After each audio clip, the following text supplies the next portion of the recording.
The inverter is installed but unsure how to set up the communication or which operating mode to choose?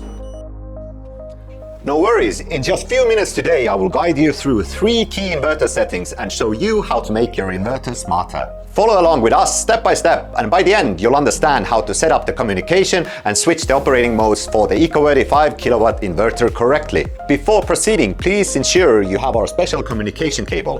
If it is not included in your packaging, please contact us to obtain one. Also ensure the battery and inverter are properly connected. Let's start with part 1, communication settings. Step 1. Connect the battery's RS485 port to the inverter's RS485 port to establish communication. Step 2. Set parameter 32 to 485. Step 3. Then set parameter 33 to PYL. Once communication is successful, you can see the real-time SoC data on the inverter screen. If communication fails, error code 58 will appear, indicating you need to check whether the inverter and battery protocols match. Let's move on to the part 2, operating mode switch. After entering the parameter 1 menu, you will see 4 common modes. To choose the right one, simply select the mode based on which energy source you want to prioritize. Next, we'll explain the suitable scenarios for each mode. AC first, the default mode. It powers the load from the grid first and automatically switches to battery or solar. This mode is ideal for users who want to use the battery as a backup power source, only in emergency situations. BT first. It powers the load from the battery first. When the battery voltage is lower than the set value of parameter 4, it switches to grid power. This mode is suitable for users with low power consumption who want to operate completely off-grid. PV first. Power the load from PV first. It switches to the grid only when PV is insufficient and the battery is low. Best for maximizing solar self-consumption in sunny conditions. Mixed load. In this mode, PV is prioritized. When solar is insufficient, the grid and PV supply the load together and can also support charging.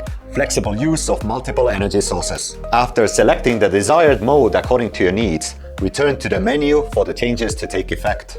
One key tip: if you set a time charge-discharge schedule, the system will automatically switch modes at the scheduled times. No need to change it manually. Finally, let's move on to the part 3, charging mode switch. In addition to setting the operating mode, the charging mode can also be set in parameter 6. Parameter 6 has 2 options: hybrid charging and only PV charging. Hybrid is the default mode. PV and grid charge together, with PV prioritized and the grid assisting when PV is not enough.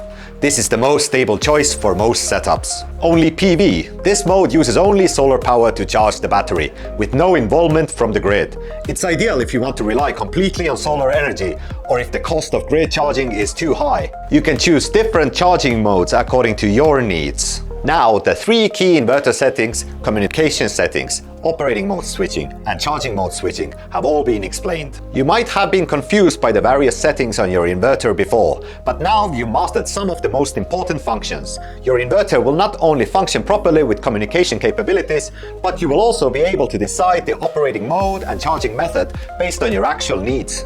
If you are unsure which operating mode or charging method to choose, please describe your power usage scenario, solar panel and battery configuration in the comment section, and we'll recommend a more suitable setup. If you find this video helpful, please like and save this video and follow us for more solar energy related knowledge.